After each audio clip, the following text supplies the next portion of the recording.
I'd like to welcome you all to a discussion that I'm going to be having with Kevin DeCapite.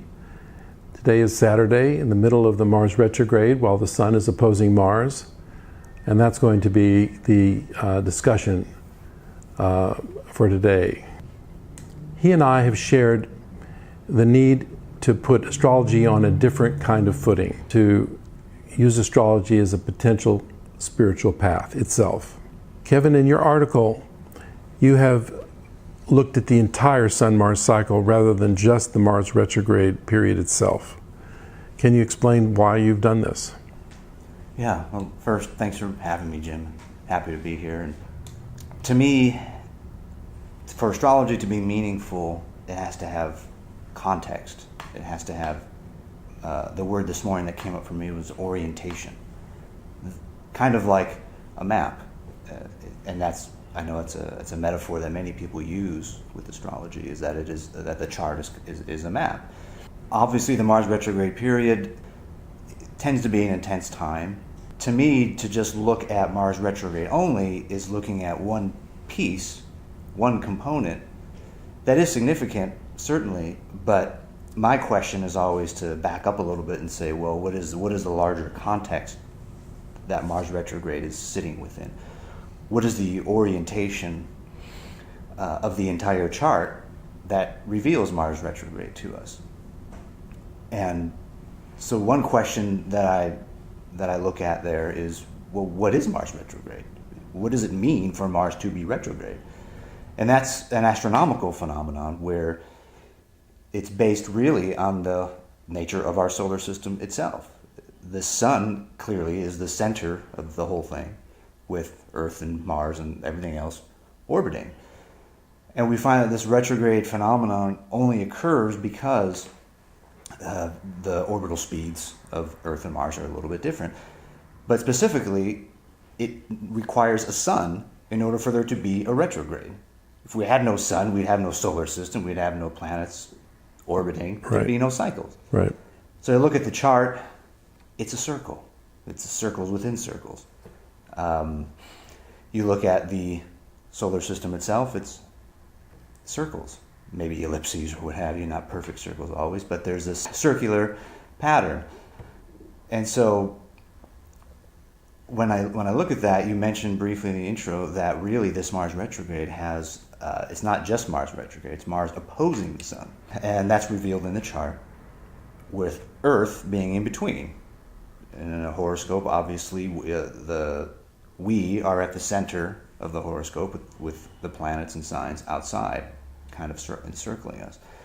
So it just was a natural step for me to say, based on obviously the teaching and philosophy of the school that you've brought to my awareness and other things that I've studied, other things that I've put into practice, it became a logical and even a necessary step to say, well, let's play with time now, because this is a moment, this Mars retrograde opposing the Sun, but it wasn't always there. And sometimes it's direct. So when you start to navigate the chart by time, you can rewind it back to basically the beginning of the cycle, which is the conjunction. All conjunctions really are beginnings of cycles, one way or another. Whether it's in our natal chart or whether it's a transit chart, we know that conjunctions are the beginning of something. Right. So that's where I started. I basically said, well, let's go back, which was actually July, I think, 26th of last year, 2017, I want to say.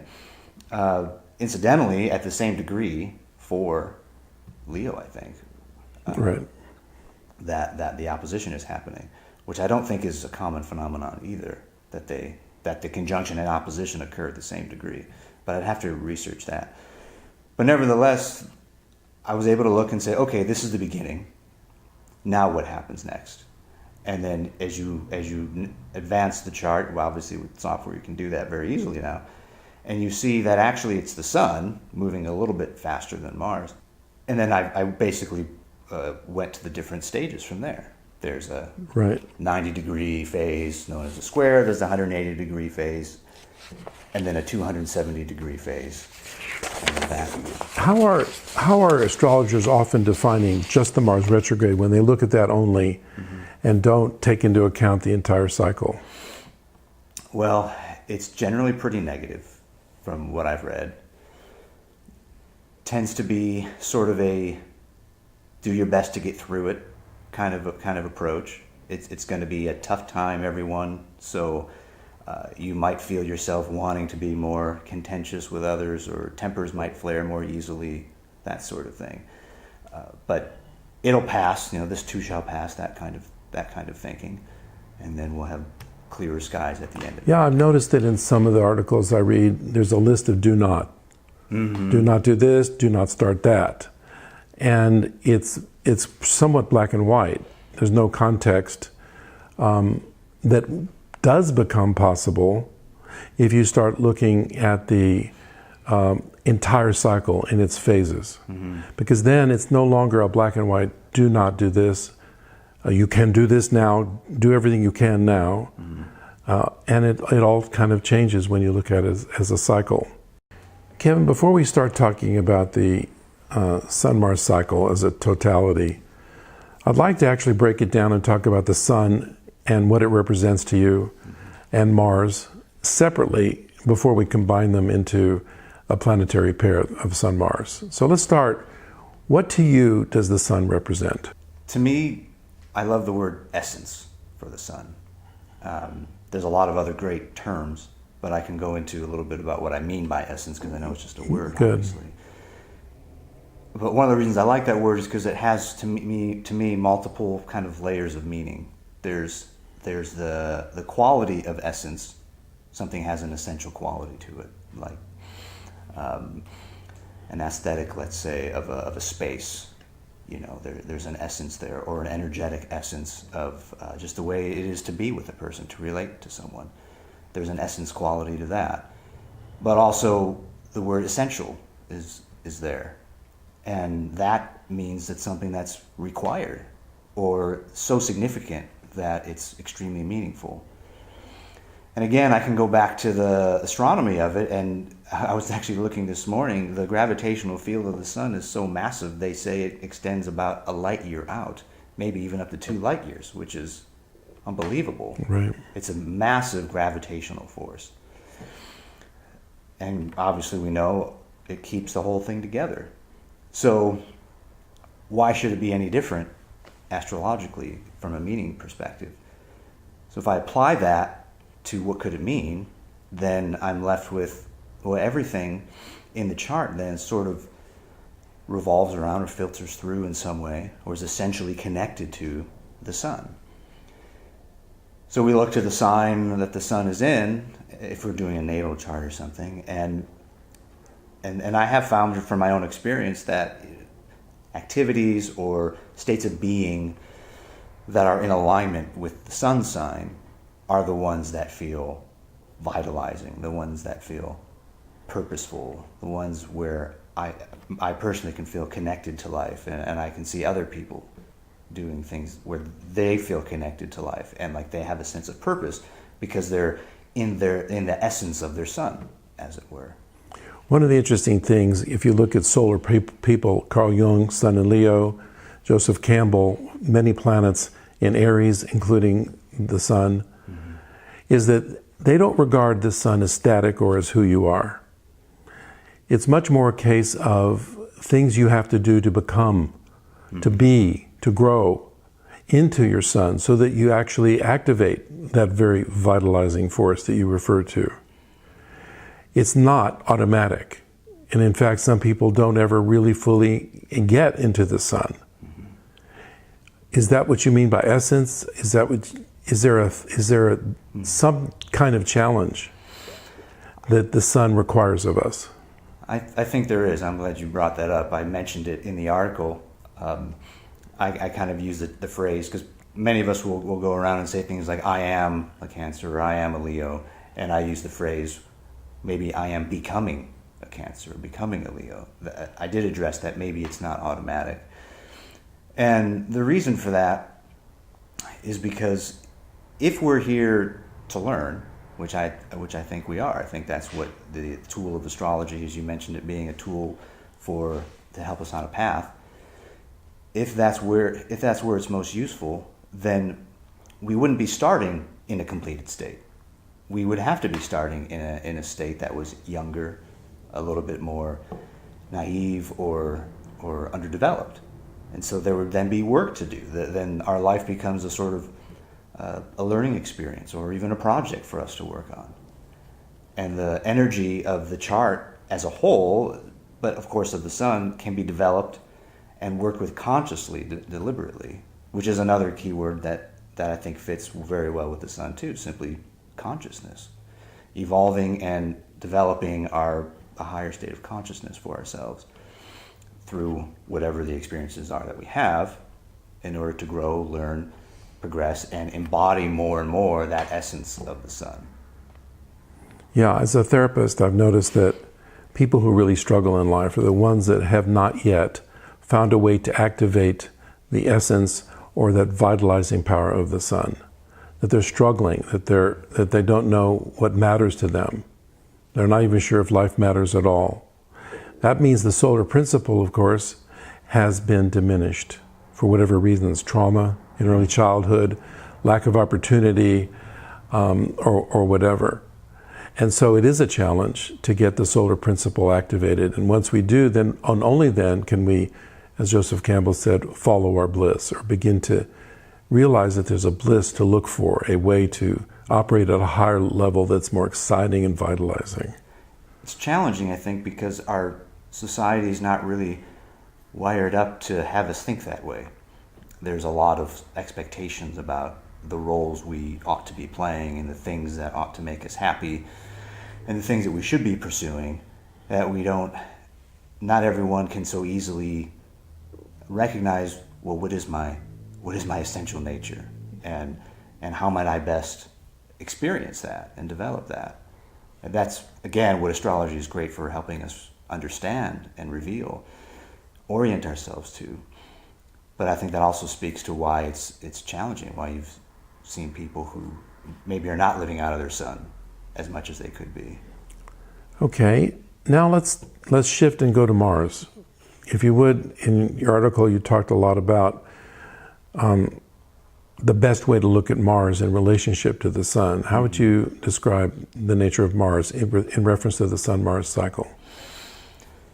So Mars is kind of, and I made this statement that it's one of the simpler planets to understand because it's kind of a linear thing where it's this energy and drive that we feel towards some kind of ambition. It's that will to deploy resources, let's say, and energy.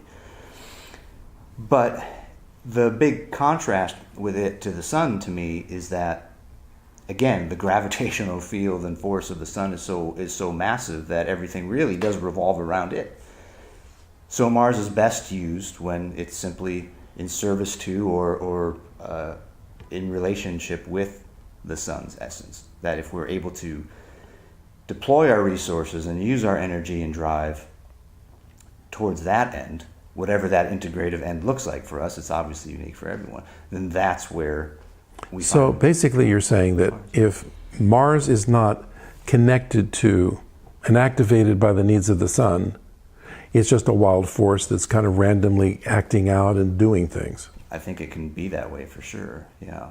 I think that's part of the unconscious living that many of us maybe find ourselves in before we start on a path, or we see others living in, where there's just sort of Mars run amok and almost banging a head against the wall.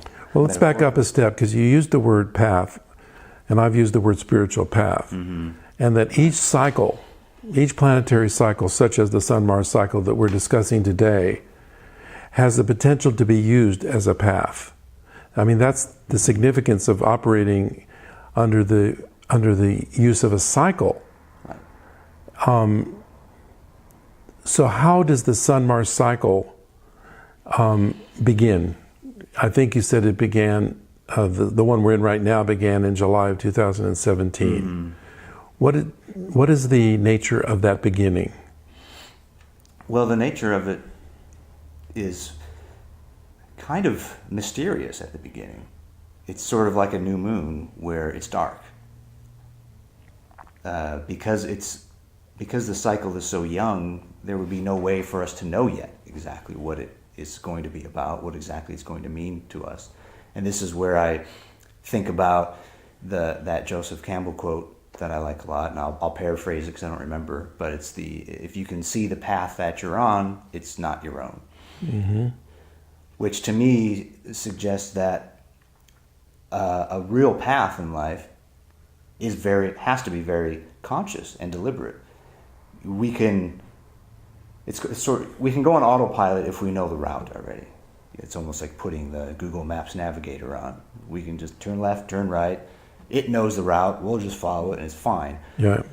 But if you don't know the route, then all of a sudden, whoa, we've really got to wake up to the terrain, to the territory. We have to have an orientation to where are we trying to go and things of that nature. So the beginning of it is challenging in that we don't really know. There might be something stirring, but we won't necessarily know where it's taking us. So it's like an emerging impulse that we can hopefully grab onto in order for the sun to grow in a new manner with how we assert ourselves in the world. That's a great way of saying it. Because I don't think astrology books tend to really look at the Sun-Mars pairing as other than self-expression and energized will and things like that, without a sense of purpose, which means that the new cycle of a Sun-Mars wouldn't have the same meaning. That's right. As an emergence, as a principle of emerging new activity that is designed to support the development of our own essence. Mm-hmm. That's right. Every conjunction of those two planets that we're talking about is going to be different. It's going to take on a different quality. Right. Absolutely. Which means it's always something new. It's always uncharted territory. And then we get into how does it impact our chart specifically. We get even more nuance to it, but even just at the global level, right, it's going to always be different.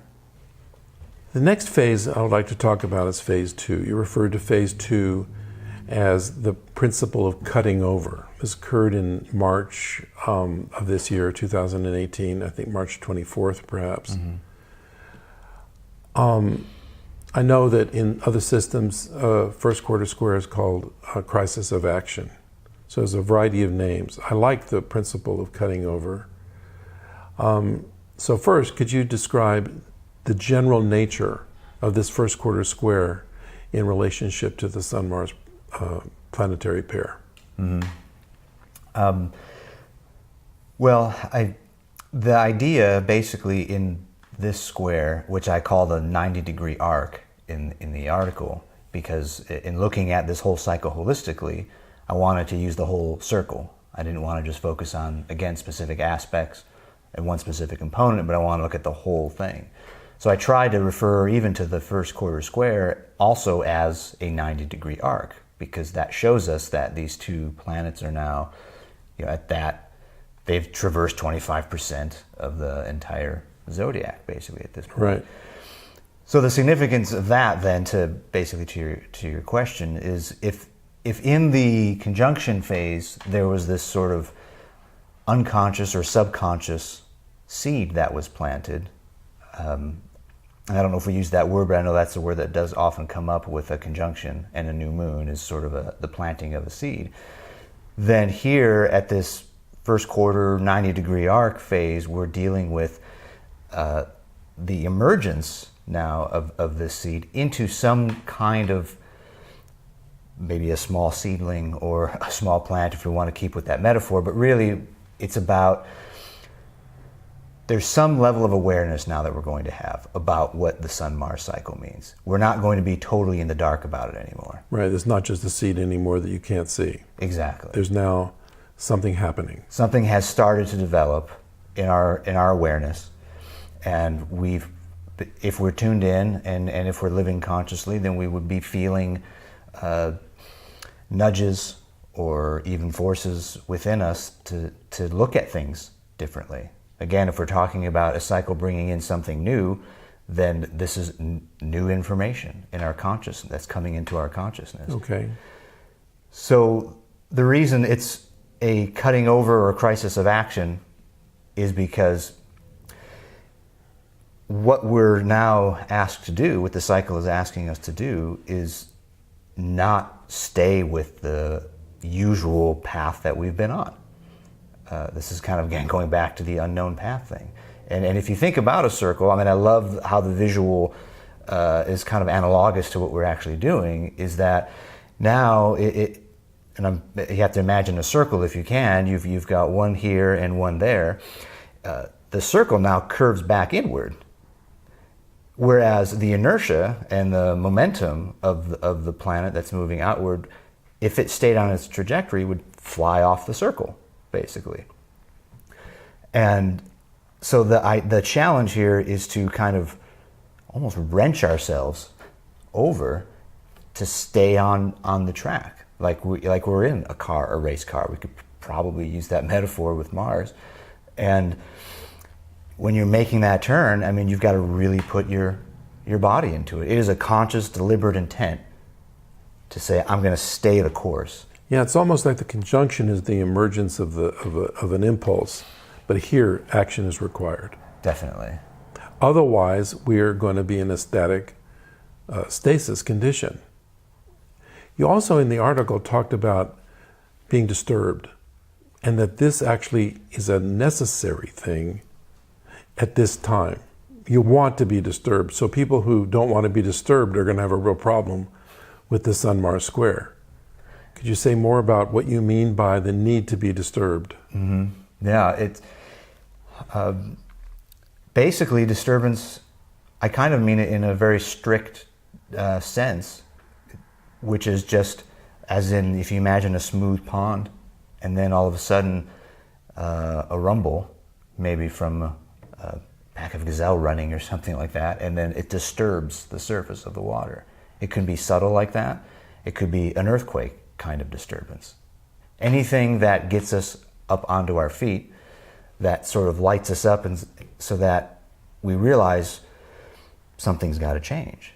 I want change. I'm ready for change. I'm ready to be different. Going back to the idea of the sun as a principle of beingness. I want to be different. I want to operate differently in the world. I want to use my energy differently. And that's the challenge, because we're going to go into new territory to do that. And this is where, though, if we don't do that, this is still early in the cycle, really, is where things can start to go off track.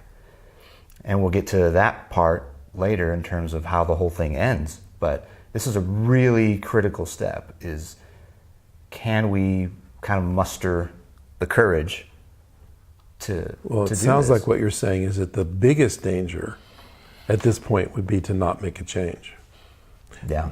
Again, if the sun is our essence, that what we must do to grow, evolve, change, become better, then it's absolutely necessary Right. at this point to take the action that will enable us to grow, or we'll suffer the consequences of not doing that. If we're going to take astrology seriously, which we obviously are doing, and we're going to use it for this purpose, then how could that not be true, everything you just said? And what else could we expect to have happen other than some sort of chaos or de-evolution or fallout, whatever word you want to use, if we don't kind of play by the rules, the very rules that we're interpreting and talking about? Yeah, it's interesting. Again, I often think a lot of the models that I present in astrology are the result of being a therapist for 40 years and dealing with people who have not been able to make the necessary changes over many cycles. Because remember, a Sun-Mars cycle is a 2-year cycle. So if a person goes for 10, 20 years and they're not able to cut over, to not respond to the challenges, that means they're not growing. And there's an accumulative effect when a person can't do that. or refuses to do that, or whatever factors are in the way. And that's not the only cycle. We're just talking about one, but there's many cycles at play. The other thing I want to mention before we go to the next phase is that while we usually associate Mars with external action, going to do something, it doesn't have to be only that. It could be an internal shift of great importance that will, of course, later affect our actions. But if a person has a broken leg and can't move, that doesn't mean the Sun-Mars cycle doesn't operate. It does within the context of that person's life in that moment with regard to decisions they're making. Maybe it's, okay, I'm going to have to go through a lot of physical therapy. Okay, I'm going to do it. I'm going to meet this challenge. Right. Or a law student who's gotten a bad grade and they realize they were going to have to double their efforts if they were going to get through this. That sort of thing. So there's so many ways in which this cutting over period can manifest as. It's infinite, really. It's all about the individual. And I agree. I think it's primarily, if maybe not exclusively, an internal process that we go through. It certainly has to have an internal process within it, if only in the decision to consciously choose, Right. I'm going to accept this challenge. Absolutely. Well, right now we're in the period of time of Sun opposing Mars. You refer to this as fulfillment returned, and is likened to a full moon. Could you describe a little bit more about this phase, or phase 3? So now, sticking with the measurement, I mean, we were at 90 degrees. Now we're at 180 degrees.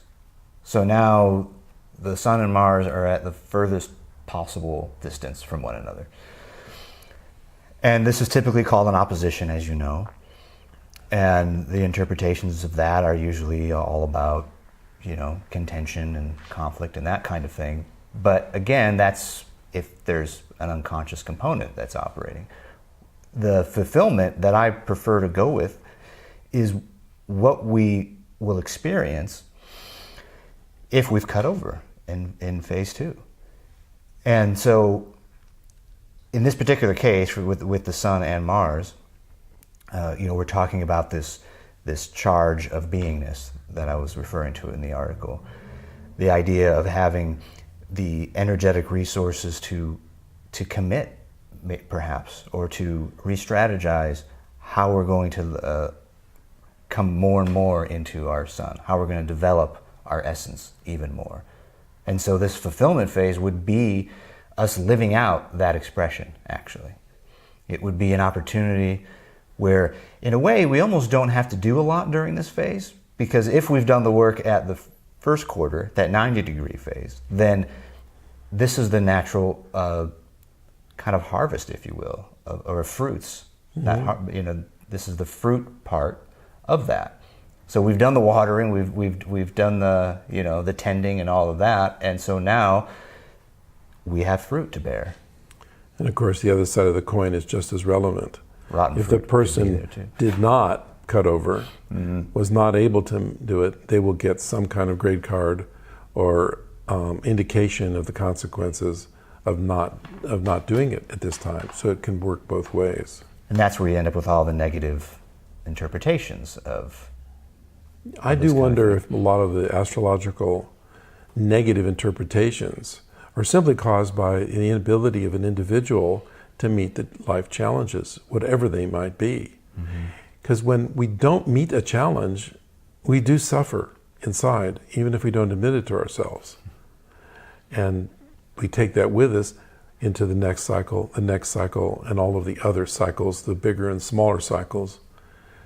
We're taking that with us at every step. There's something else here, too, at this phase that's a kind of paradox, in that it's this fulfillment phase, so the energy is high. It's this kind of resonant, beaming, 180-degree arc where it's full. Now you can picture the circle, maybe even if we turn it this way, it's like a full bowl, and then energy is contained there, and there's fruit that we're talking about. But then Mars is retrograde, which means it's going backwards in the zodiac. Right. That's weird. It's kind of seems to be opposing what we're saying right now. Right. So how do you explain that? Well, I do kind of have a love of paradox, because I keep finding more and more that the real wisdom of life is found in a kind of paradox, in the ability to reconcile opposites, basically. And here, the real opposition of this opposition is that there's the full energy combined with a slowing and almost introspective energy. Right. So here Mars is normally just, like I said, linear and straight ahead. Now it's going backwards and slower. So we're turned inward, but we're full at the same time. And that's a strange thing that can really, I think, only be experienced directly. I can try to explain it, and we can try to explain it, but maybe it's a bit like eating a full meal. I mean, you have this beautiful, delicious meal, and you sit down afterwards, and you're full, and you're contented, and you're satiated, and it was this great experience, and now it's time to slow down. Using that metaphor, it sounds like it's time to digest where we're at. Yeah. In other words, if you cut over successfully and then have a fulfillment at the opposition, digesting the meaning of that, continuing to act in whatever way is necessary, but to realize, what have I accomplished now? Mm-hmm. And what does that mean about my going forward?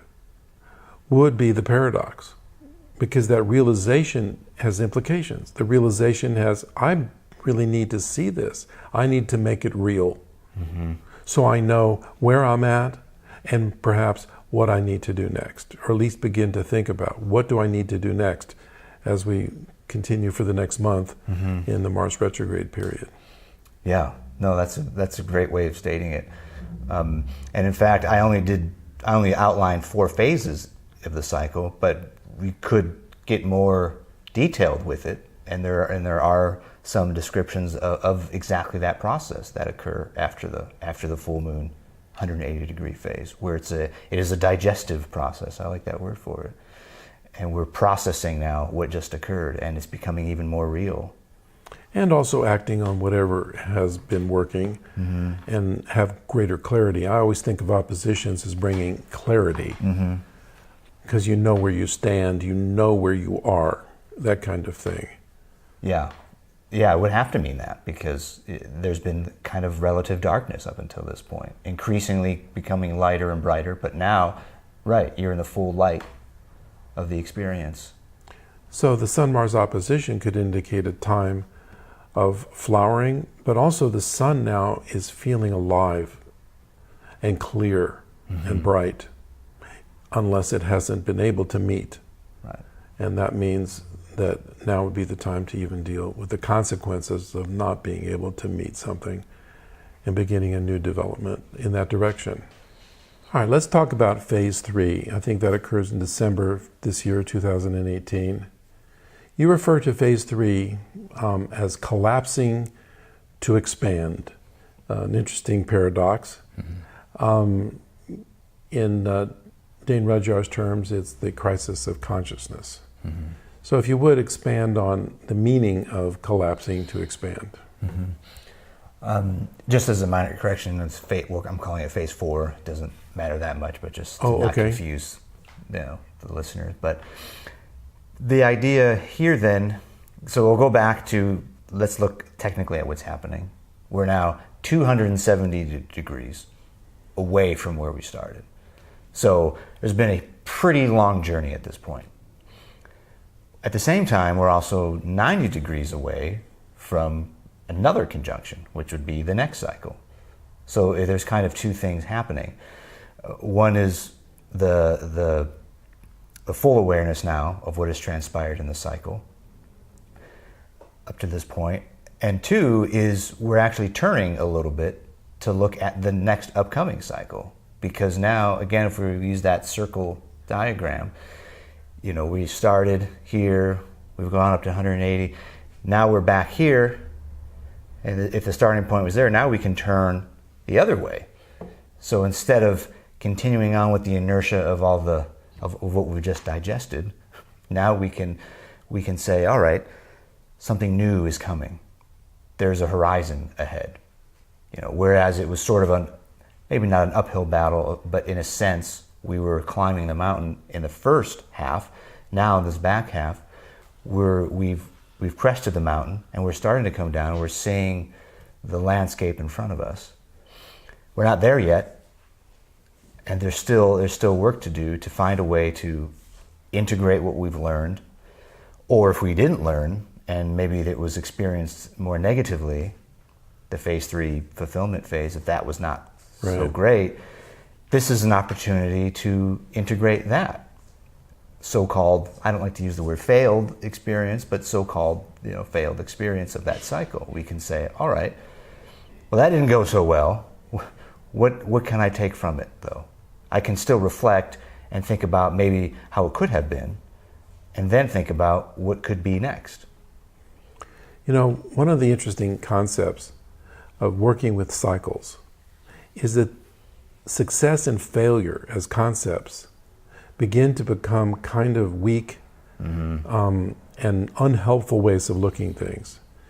To me, success and failure often connotes an event. This event worked out the way I wanted. It didn't work out the way I wanted.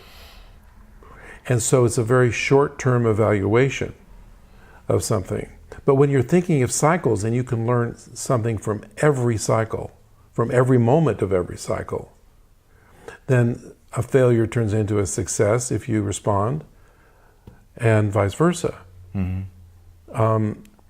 We can use everything to grow. So success and failure starts to look, it starts to fall away, which I think is necessary if we're going to approach these cycles as evolutionary opportunities. And that's exactly what a holistic cyclical system encourages us to do. And it also, the reality is that it might not be an issue of, this cycle was successful or not, but to what degree did I experience it? Right. Life is always messier than just this cut and dry binary thinking of success, failure, good, bad. It's when we really take the time to reflect on it, we realize that it's kind of a mixture of, I experienced some level of the potential energy, but maybe I could have experienced even more. And maybe I can use that as motivation to focus more even next time. And usually there's some kind of in-between state. So again, the success-failure thing it's very rudimentary at best. Also, when you bring up the idea that you are moving into new territory, and that the nature of what has been revealed occurs at phase 3, the opposition. Because you're in new territory, it means you cannot evaluate yet. Yeah, that's true. It sounds like phase 4, the third quarter, is the beginning of being able to evaluate the significances of this new set of actions. You can't evaluate something you haven't experienced yet. So there's no failure. Now you're getting into why I titled it Collapse to Expand. Because in that moment or moments or period, of processing and reflecting on what happened, now that we're in a position to be able to do that, the challenge, because you mentioned that it also can be called the crisis of consciousness. So there is a challenge here. It is still a square, even though I'm talking about it being a 270-degree arc and all of that. It is still a square, so there is still a kind of crisis. There is a tension here. It's to basically begin to release whatever has occurred that doesn't need to be there anymore, let's say. So if it was a fulfillment that wasn't so great, we can begin to release any negative attachment we have to that. But even if it was a positive experience, and we experienced some high level of potential from it, it's an opportunity, or even a necessity to say,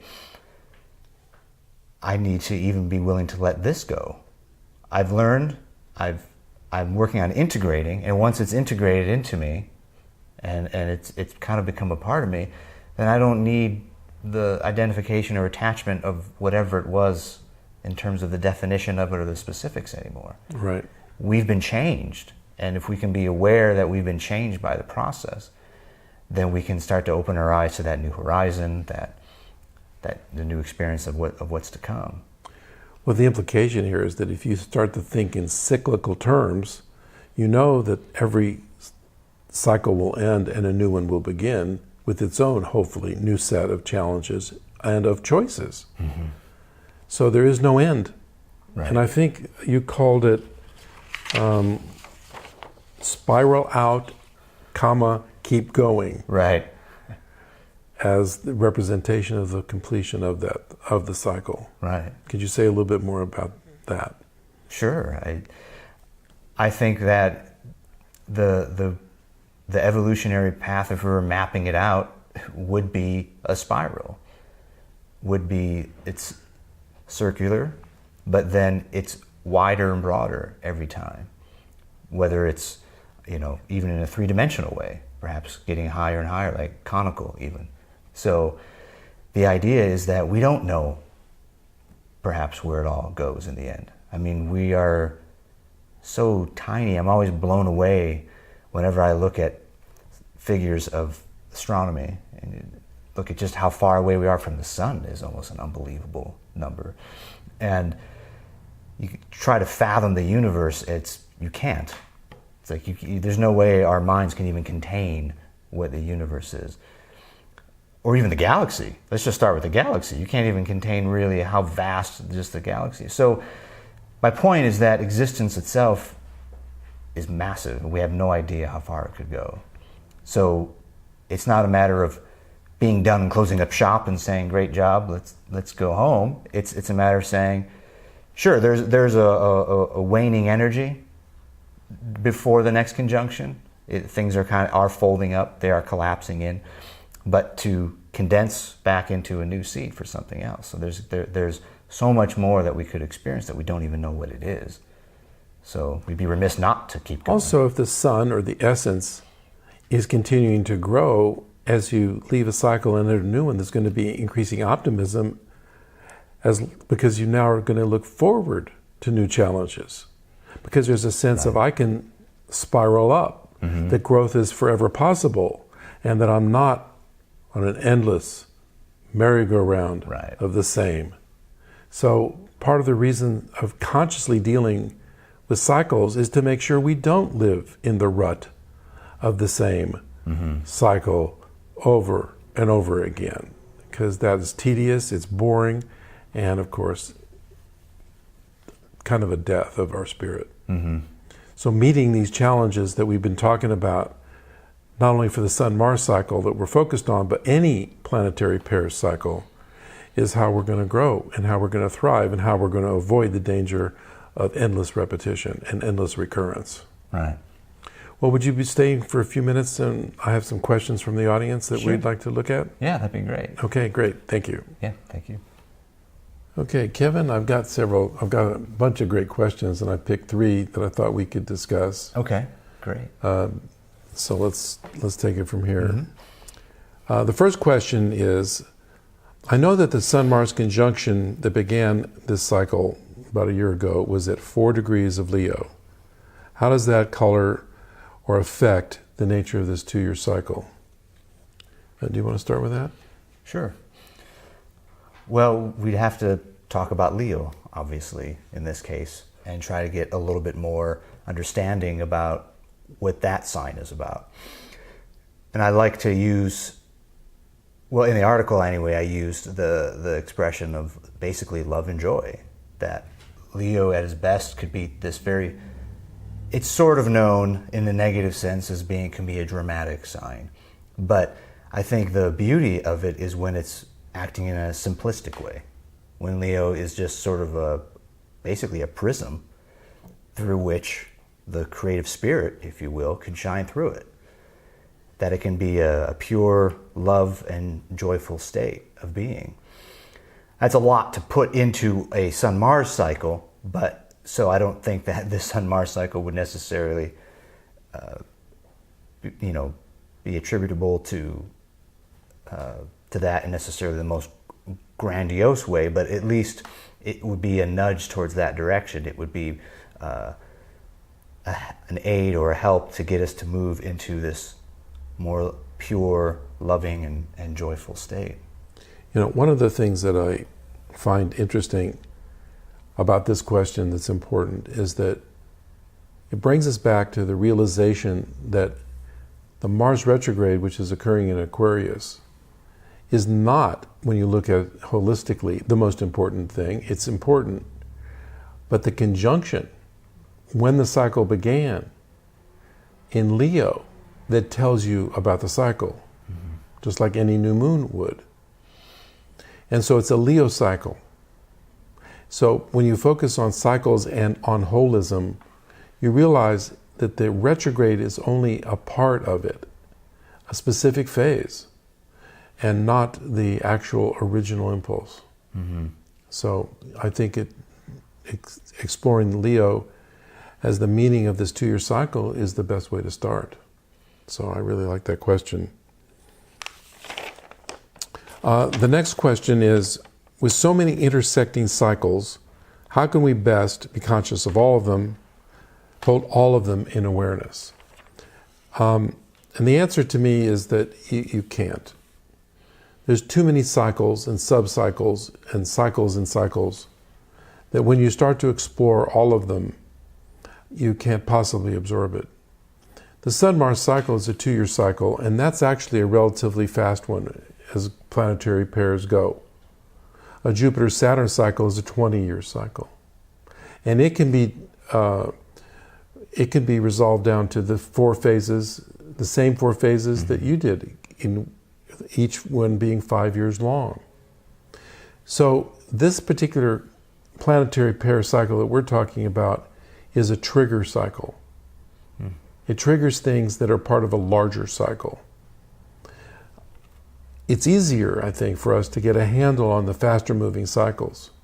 And I wouldn't even extrapolate too far into in bigger cycles until you have a handle on these faster moving cycles. And I know 2 years doesn't seem like a fast moving cycle, but when you understand the nature of Sun Mars, like we have hopefully expressed, then you'll see the importance of it as a trigger cycle, triggering the needs of the sun, the needs of who we really are inside.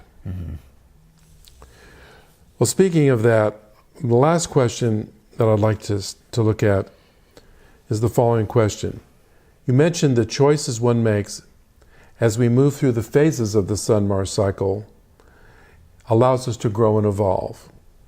Based on your definition of the sun as essence, who or what is growing or evolving?